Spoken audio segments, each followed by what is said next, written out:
Juste derrière moi, ici, des tomates vertes. Salut, bienvenue dans cette vidéo où justement on va parler des tomates vertes. On est début octobre.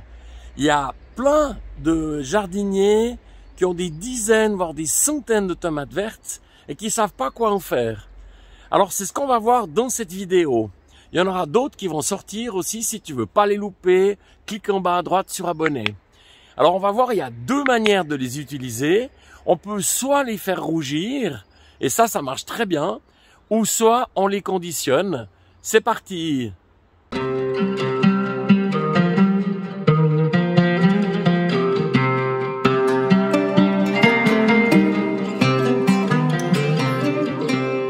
Alors tu vois, des tomates vertes, j'en ai des tonnes, hein, encore ici. Regarde là, là-dessous.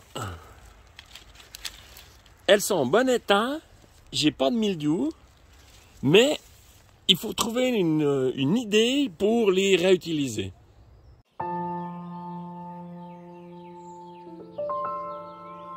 En préambule, il faut comprendre pourquoi une tomate rougit.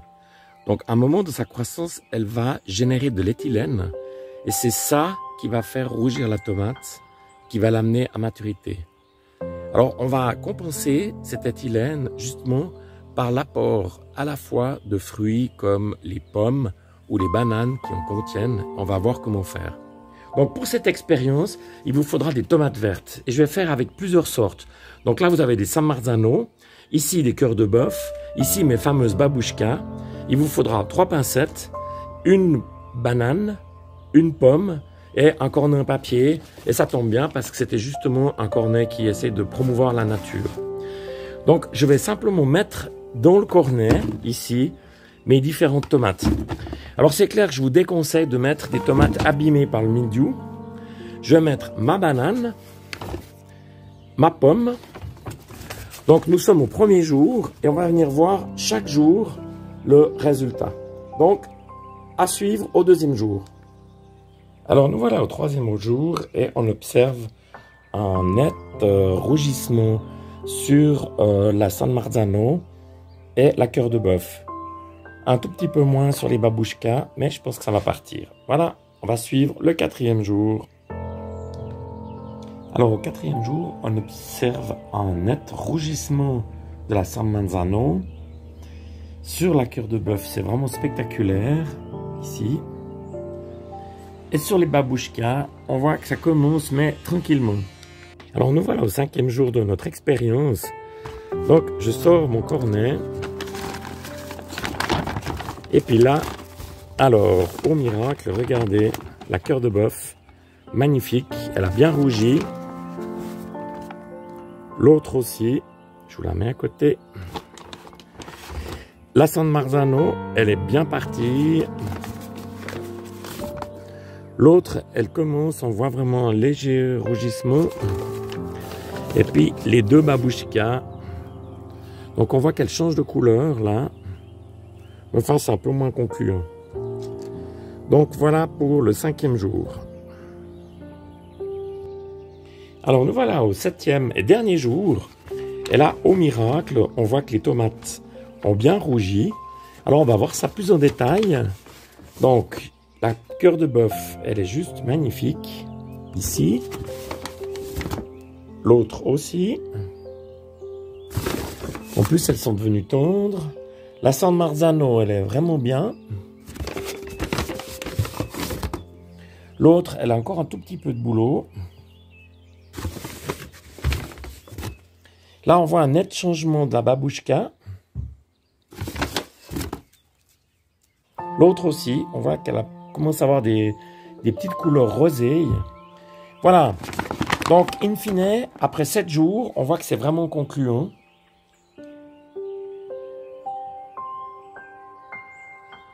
Donc la toute première opération, je viens les laver. Et j'en profite aussi pour enlever les tomates qui sont un peu trop rouges, qui dégénéreraient la couleur de ma confiture. Ensuite, j'ai taré ici un grand plat, donc qui me permettra de peser et de pouvoir comparer par rapport au sucre que je vais mettre. Ensuite, à l'aide d'un petit couteau, je viens ici enlever le pédoncule. Puis je viens enlever sur la tomate tout ce qui n'est pas de couleur verte. Ça, c'est juste pour des raisons esthétiques. Voilà, comme ça. Et maintenant, je viens la couper en petits morceaux. Alors, il y en a qui enlèvent la peau. Moi, personnellement, je trouve que c'est pas nécessaire. Si c'est coupé relativement fin. Voilà, donc un peu plus d'une heure plus tard, 5,8 kg, moins la tare de 500 g, 5,3 kg. Regardez les 7 sortes de tomates. C'est juste magnifique. Donc, approchez-vous, je vais vous montrer. J'ai vraiment découpé tout fin. Hein. Voilà, dans ma grande casserole, maintenant, je viens verser ici mes tomates. Alors, j'ai un conseil à vous donner. Quand vous faites la confiture comme ça, faites pas 2 pas. Faites 20 pas. C'est le même boulot, c'est le même temps. Et puis ça dure des années et des années. Donc voilà, je viens mettre ici mes tomates. Et je viens verser mon sucre. Alors ça va se tasser donc. Hein. Alors c'est du sucre issu du commerce équitable. Je vais commencer par en mettre 2 kilos. Donc j'ai lu, j'ai été regarder sur internet et je vois beaucoup de recettes où on met 50% de sucre. À mon avis, c'est beaucoup trop. On va essayer de faire une confiture allégée. Donc, je vais essayer de mettre 3 kg de sucre pour 5,3 kg de tomates. Et c'est là que je viens ajouter le jus de 2 citrons. Le citron, pourquoi? Parce qu'en fin de compte, comme on va ajouter pas mal de sucre,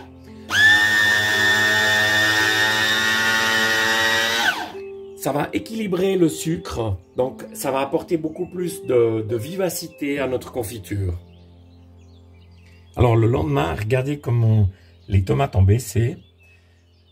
Donc j'ai commencé à cuire et dès le premier bouillon, je vais ajouter encore 1 kg de sucre gélifiant. Alors j'ai entendu plein de trucs comme quoi c'était chimique, c'est que des conneries. C'est de la pectine de pomme, donc c'est la peau qui se trouve dans la peau de la pomme. Et c'est une matière naturelle.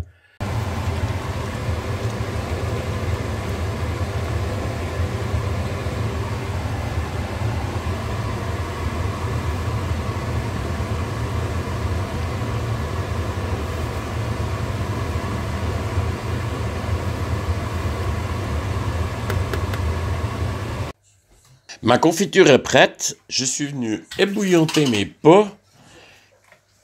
Et je viens verser la confiture chaude directement dedans. Pas besoin d'autre stérilisation. Ça marche, mais vraiment hyper bien. Cette confiture de tomate, donc j'ai fait l'essai. On peut la garder plusieurs années. C'est vraiment le top du top. Alors voilà, moi je te remercie d'être passé par là. Merci de ta visite. Un petit pouce fait toujours plaisir. Et puis à bientôt.